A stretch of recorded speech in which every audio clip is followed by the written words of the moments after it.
ITI study knowledge hub में आपका स्वागत है। इस विशेष क्लास में हम यूपीआर एसएससी लेखपाल और जूनियर असिस्टेंट परीक्षाओं के लिए महत्वपूर्ण कंप्यूटर विकास का परिचय कवर करेंगे। चलिए शुरू करते हैं। To my YouTube channel ITI study knowledge hub. दोस्तों, आज हम शुरू करने वाले हैं इंट्रोडक्शन ऑफ कंप्यूटर का फर्स्ट टॉपिक, और ये स्पेशल क्लास है यूपी लेखपाल और जूनियर असिस्टेंट के लिए। बाकी अगर कोई भी कंप्यूटर पढ़ना चाहता है तो वो पढ़ सकता है यूपी ट्रिपल एससी और DSSSB के लिए, या अदर जिसमें कंप्यूटर्स के क्वेश्चंस आते हैं तो आप पढ़ सकते हो। लेकिन ये जो स्पेशल क्लास है वो सिर्फ यूपी ट्रिपल एससी और जूनियर असिस्टेंट के लिए है। इसका फोकस इन्हीं पे रहेगा।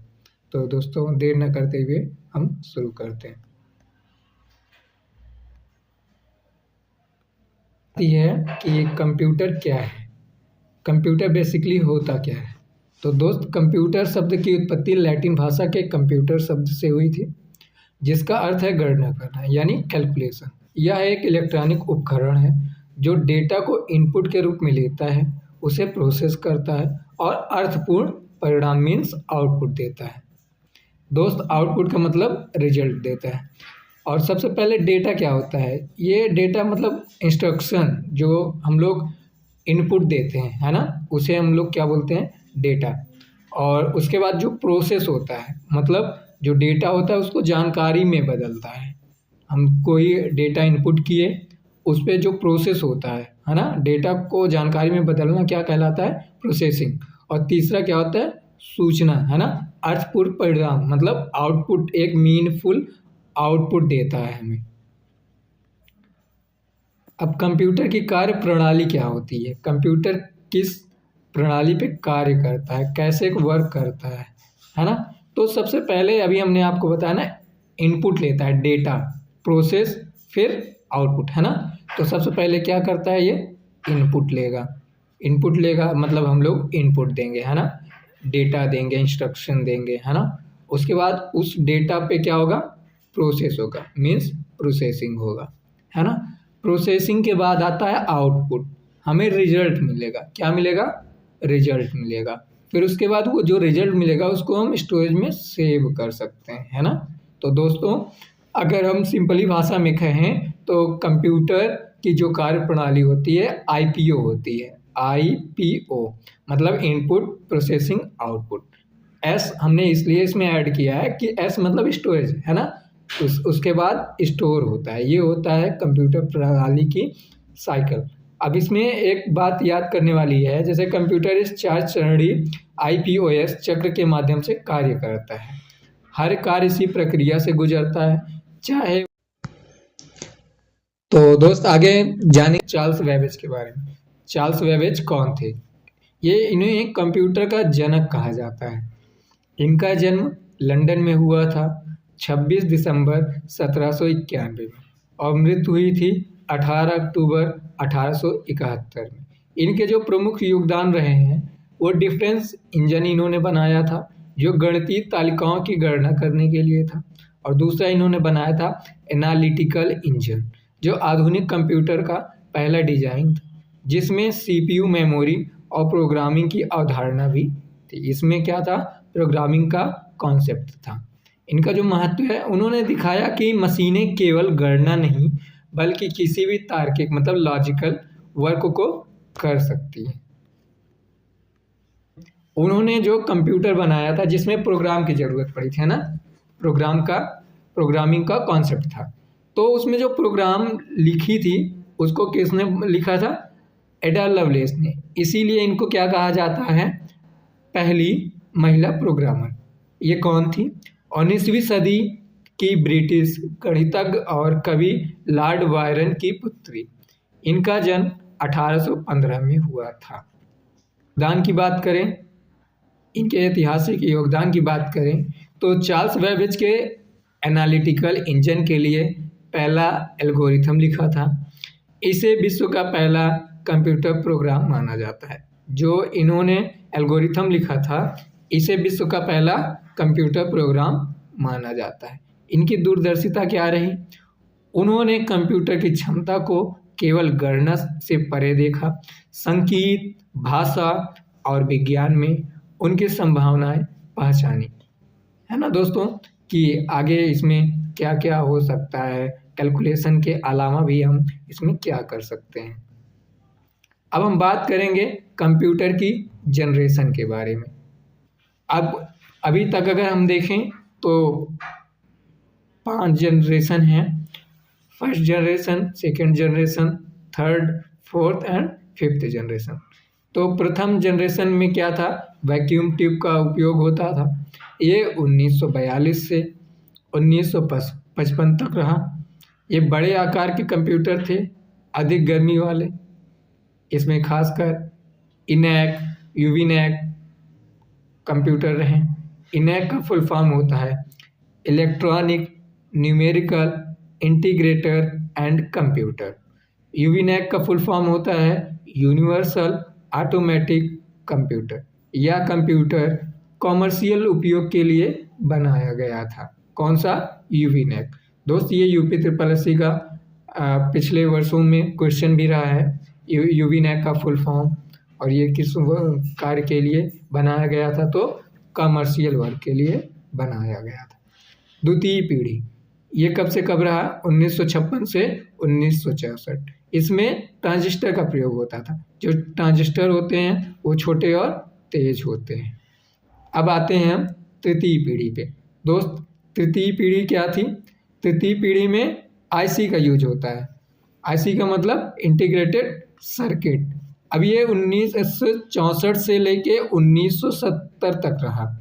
इसमें आईबीएम ने जो आईसी बनाया था, आईबीएम है ना, आईबीएम सिस्टम 360, इसमें ओएस का विकास हुआ। जो आईसी था, है ना, आईसी होता है, उसका खोज किसने किया था, जैक किल्बी ने। कब किया था, 1958 में। यह जो आईसी होती है वो किसकी बनी होती है, सिलिकॉन की बनी होती है। यह अभी प्रीवियस ईयर का क्वेश्चन रहा है। अगला है फोर्थ जनरेशन। इसमें जो 1971 से लेके वर्तमान तक माइक्रो प्रोसेसर जो हैं ये कार्य पे रहे। अभी जो माइक्रो प्रोसेसर भी अभी भी यूज हो रहा है। इसमें खासकर इंटेल, आईबीएम, ये सारी कंपनियां बनाती हैं। और दूसरी बात है ये जीयूआई, ग्राफिकल यूजर इंटरफेस, और पीसी के लिए उपयोग होते हैं। इसमें होता है वीएलएसआई, जिसका फुल फॉर्म होता है वेरी लार्ज स्केल इंटीग्रेशन। और अगला हमारा है फिफ्थ जनरेशन, जो अभी वर्तमान में है और भविष्य में भी रहेगा। ये है एआई, क्वांटम कंप्यूटिंग, है ना, पैरेलल प्रोसेसिंग होती हैं। और ये यूएलएसआई मतलब अल्ट्रा लार्ज स्केल इंटीग्रेशन है। अगला टॉपिक, अब हम बात करते हैं कंप्यूटर के प्रकार। कंप्यूटर कितने प्रकार के होते हैं, तो दोस्त कंप्यूटर को 2 प्रकार से बांटा गया है। पहला है उनके साइज के आकार पे, है ना, कौन सा, उनके साइज के आकार पे। और दूसरा जो है उनके कार्य के आधार पे। पहला साइज पे हो गया, दूसरा कार्य के आधार पे। अगर हम साइज के अकॉर्डिंग बात करें तो इनको 4 भागों में बांटा गया है। पहला है सुपर कंप्यूटर। सुपर कंप्यूटर का मतलब है यह सबसे तेज और अत्यधिक शक्तिशाली कंप्यूटर होता है। दूसरा होता है माइक्रो।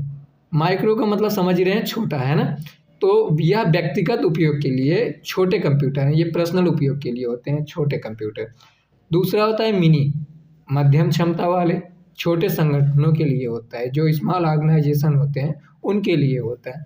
और चौथा है मेन फ्रेम, बड़े ऑर्गेनाइजेशन संस्थानों के लिए शक्तिशाली सिस्टम होता है। अब हम बात करते हैं जो कार्य के आधार पे होते हैं वो कौन कौन से होते हैं। एनालॉग कंप्यूटर, एनालॉग का मतलब निरंतर मानों पर काम करने वाले कंप्यूटर। दूसरा होता है बाइनरी डेटा पर आधारित सामान्य उपयोग के कंप्यूटर। तीसरा होता है हाइब्रिड, एनालॉग और डिजिटल दोनों की विशेषताएं जिसमें पाई जाती है वो कौन सा होता है, हाइब्रिड कंप्यूटर। अब हम इन चारों और इन तीनों को डिटेल से जानेंगे। पहले जानेंगे कंप्यूटर का जो प्रकार है आकार के आधार पे, है ना दोस्तों। तो पहला है सुपर कंप्यूटर। ये क्या होता है, सर्वाधिक शक्तिशाली होता है, मौसम पूर्वानुमान, अंतरिक्ष अनुसंधान जैसी जटिल गणनाओं के लिए प्रयोग किया जाता है। दूसरा है मेन फ्रेम कंप्यूटर।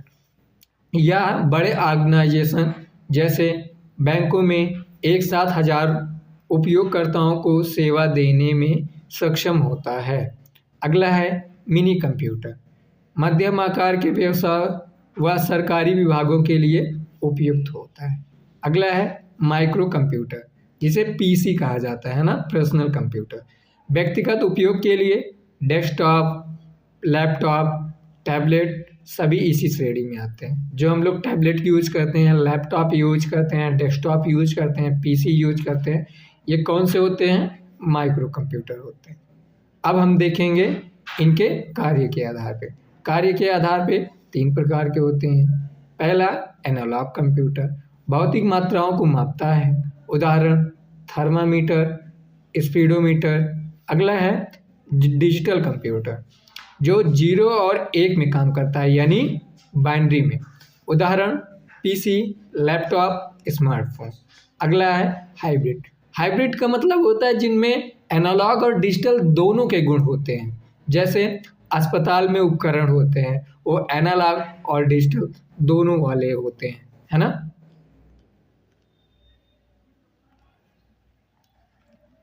कंप्यूटर के इतिहास के बारे में जानेंगे, हिस्ट्री के बारे में।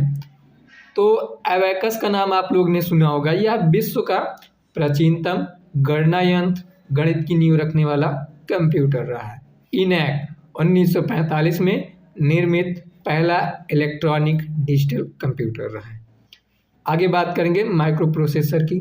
तो ये 1971 में इंटेल 4004 ने आधुनिक कंप्यूटर की क्रांति की शुरुआत की।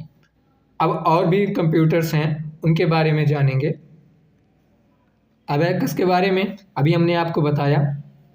अबेकस जो आविष्कार हुआ था वो कहाँ हुआ था? चीन में। 2500 से 3000 साल पहले संसार का सबसे पहला गणना यंत्र रहा है। इसे गिनतारा भी कहते हैं। अगर आपसे क्वेश्चन आता है अबेकस का दूसरा नाम क्या है, तो हम उसको क्या कहते हैं? गिनतारा भी कहते हैं। दूसरा है नेपियर बोन्स। इसकी खोज किसने की थी? जॉन नेपियर ने, जो स्कॉटलैंड के रहने वाले थे। 1617 में की थी। यह गुणा भाग करने के लिए हाथी के दांत और लकड़ी के छड़ों से बना था। अगर पूछा जाएगा नेपियर बोन्स किससे बना था, तो हाथी के दांत और लकड़ी की छड़ों से बना था। अगला है पास्कलाइन। अब इसकी खोज किसने की थी? Blaise Pascal. ये कहाँ के थे दोस्त? फ्रांस के। और कब किया था? 1642 में। इसे पहला यांत्रिक कंप्यूटर मीन्स मैकेनिकल कंप्यूटर और एडिंग मशीन भी कहा जाता है। अगला था डिफरेंस इंजन। मैंने आपको पहले भी बता चुका हूँ कि इसकी खोज किसने की थी? चार्ल्स बैबेज ने की थी। कब किया था? 1822 में किया था। यह फिनाइट डिफरेंस मेथड पर काम करता था, लेकिन इसमें मेमोरी नहीं होती थी। जो डिफरेंस इंजन था उसमें मेमोरी नहीं होती थी। अगला है एनालिटिकल इंजन। इसकी भी खोज किसने की थी? चार्ल्स बैबेज ने की थी। कब किया था? 1837 में किया था। इसे पहला यांत्रिक कंप्यूटर और आधुनिक कंप्यूटर का ब्लूप्रिंट कहा जाता है। अगर कहा जाएगा कि आधुनिक कंप्यूटर का ब्लूप्रिंट किसे कहा जाता है, या पहला मैकेनिकल कंप्यूटर का ब्लूप्रिंट किसे कहा जाता है, तो किसको बोला जाता है? एनालिटिकल इंजन को। अनुप्रयोग के बारे में बात किया जाए तो आजकल लगभग हर एक क्षेत्र में कंप्यूटर का प्रयोग हो रहा है। वो चाहे हॉस्पिटल हो, चाहे बैंक हो, चाहे स्कूल हो या रेलवे हो, किसी भी विभाग में, DRDO हो, इसरो हो, HCL हो, भेल हो, गेल हो, किसी भी A to Z अगर कहीं भी किसी भी ऑर्गेनाइजेशन में बात करें तो कहीं ना कहीं कंप्यूटर का प्रयोग हो ही रहा है। अगर बात करें हम तो शिक्षा के क्षेत्र में हो रहा है। ऑनलाइन लर्निंग, रिसर्च, शैक्षिक सॉफ्टवेयर और डिजिटल लाइब्रेरी वगैरह के लिए। अगला है विज्ञान, simulation, engineering, design, data analysis, बहुत सारे कामों के लिए प्रयोग किया जा रहा है। कम्युनिकेशन, संचार के लिए उपयोग हो रहा है। Email, internet, social media, video conferencing आदि में। और अगर हम व्यापार में बात करें, बिजनेस में, data management, accounting, e commerce और डिजिटल मार्केटिंग के लिए भी हम प्रयोग करते हैं। और आगे है सरकारी कार्यों में भी हो रहा है, नागरिक सेवाएं, डेटाबेस प्रबंधन, लेखपाल कार्य, भू अभिलेख, बहुत सारी चीज़ें हैं। जैसे अभी ये जो हम लोग, अगर आप लेखपाल बनते हैं तो ए डिस्ट्रिक्ट पोर्टल का यूज करते हैं, उसका भी आप कार्य कैसे करेंगे? सारा कुछ कंप्यूटर से ही करेंगे, है ना? तो आजकल हर एक क्षेत्र में कंप्यूटर का प्रयोग हो रहा है। और यहाँ तक यही सीमित नहीं है, ये गेम, मनोरंजन, एंटरटेनमेंट में भी प्रयोग हो रहा है। जैसे गेमिंग, मल्टीमीडिया, ओटीटी स्ट्रीमिंग व डिजिटल कला के लिए भी प्रयोग किया जा रहा है। तो लगभग आजकल देखा जाए तो हर एक क्षेत्र में कंप्यूटर का प्रयोग कहीं ना कहीं हो ही रहा है। कहते हैं कंप्यूटर की कुछ लाभ और सीमाएं, मतलब लाभ और हानियाँ। पहले हम लाभ देखते हैं। स्पीड, है ना दोस्त? स्पीड की बात करें तो यह अत्यंत तेज और जटिल गणनाएं करने में सक्षम होता है ना? और भंडारण की बात करें, मतलब स्टोरेज, तो ये असीमित डेटा को सुरक्षित व व्यवस्थित रख सकता है ना? जो इसका स्टोरेज होता है उसको हम कितना भी बढ़ा सकते हैं। और उसके बाद है एक्यूरेसी, सटीकता। इसमें क्या होता है, मानवीय त्रुटियों को लगभग शून्य कर देता है। मीन्स अगर हम लोग गलत इंस्ट्रक्शन देंगे तभी गलत होगा, बाकी अगर हम इंस्ट्रक्शन सही दे रहे हैं तो वो कंप्यूटर कभी गलती नहीं करता है। अगर हम 2+2 दे रहे हैं तो वो कभी 5 नहीं देगा, 2+2 हमें 4 ही देगा। आउटपुट जो मिलेगा हमें वो 4 ही मिलेगा। अगला है स्वचालन, ऑटोमेशन, दोहराए जाने वाले कार्यों को स्वचालित रूप से करता है। इसमें ऑटोमेशन की सुविधा होती है ना दोस्तों? और दूसरा एक इसमें अगर हम बात करें तो ये कभी थकता भी नहीं है ना? ये थकता भी नहीं है। अगला हम इसकी सीमाएं मीन्स कमियों की बात करेंगे। पहला होता है इसमें जो इसकी बुद्धिमत्ता होती है, IQ नील होता है ना? केवल वही कार्य करता है जो प्रोग्राम किया गया होता है। मीन्स जो हम इनको प्रोग्राम करके बनाए रहते हैं, जो प्रोग्राम दिए रहते हैं उसी के अकॉर्डिंग काम करता है। इसमें कोई भी बुद्धि नहीं होती है। इसलिए अगर कहीं भी आपसे पूछता है कि कंप्यूटर का IQ क्या होता है तो आप सीधा आंसर करेंगे नील। वो बात अलग है कि हम लोग ने कंप्यूटर को बनाया और आज AI का दौर है, ज़माना है, AI से सारा कुछ हो रहा है, तो आप बोलोगे वो बुद्धिमान है तभी तो हमें इतनी जानकारी दे रही है। लेकिन अगर कहीं ना कहीं देखा जाए तो वो जानकारी हम ही उसको दे रहे हैं, AI को बना रहे हैं हम, तभी तो वो जानकारी दे रहा है, अपने से थोड़ी ना दे रहा है कोई जानकारी, है ना? अगली कमी देखेंगे तो ये ऊर्जा पर निर्भर होता है। किस पर? ऊर्जा पर निर्भर होता है। काम करने के लिए निरंतर बिजली की आवश्यकता होती है। क्या होता है? बिजली की आवश्यकता होती है। और उसके बाद अगला पॉइंट बात करें तो निर्णय असमर्थ होता है, निर्णय नहीं ले पाता है ना? सोचने और समझने की कोई क्षमता नहीं होती है, स्वयं का कोई निर्णय नहीं ले सकता। अगर जब तक हम लोग इंस्ट्रक्शन नहीं देंगे वो कुछ नहीं करेगा, ऐसे ऑन रहेगा तो ऑन पड़ा रहेगा कंप्यूटर। और लास्ट है रख रखाव, नियमित रख रखाव और सॉफ्टवेयर अपडेट जरूरी है। दोस्त अगर अपडेट आया है तो आप अपडेट नहीं करोगे, कंप्यूटर हैंग कर जाएगा, सही से वर्क नहीं करेगा, है ना? तो कंप्यूटर को नियमित अपडेट रखने की ज़रूरत है। नियमित अपना एंटीवायरस अपडेट रखो, है ना?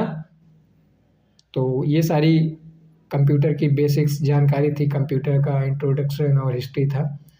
तो दोस्तों आपको ऐसे ही कई सारे वीडियो टाइम टू टाइम मिलते रहेंगे और कोशिश ये है कि ये एग्ज़ाम के पहले अच्छे से इसको कंप्लीट करा के एक प्रैक्टिस सेट जैसे कुछ क्वेश्चंस भी आपको करा दिए जाएंगे, जिससे आप UP SSC लेखपाल में अच्छे से अच्छा स्कोर कर सकें।